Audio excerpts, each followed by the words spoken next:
Ibixakekile kakhulu le renki yeteksi eKapa kuleveki njengoko abakhweli bebetsala nzima kufikelela emisebenzini okukuza njengoko uloliwe bebengahambi ngenxa ka-cimi wombane.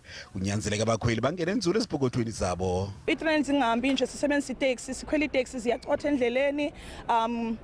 Kunetraffic u-N2 kuye kuthi xa kuphela inyanga ufumanisa ukuthi usebenzise imali eninji ukogqitha imali obukade uyibhajethele ukuthi ungayisebenzisa ngenyanga. Ukukhwela kunzima ngoba noba uyaqhuba itraffic ininzi endleleni, so uzaba late ubulequ 8 etown.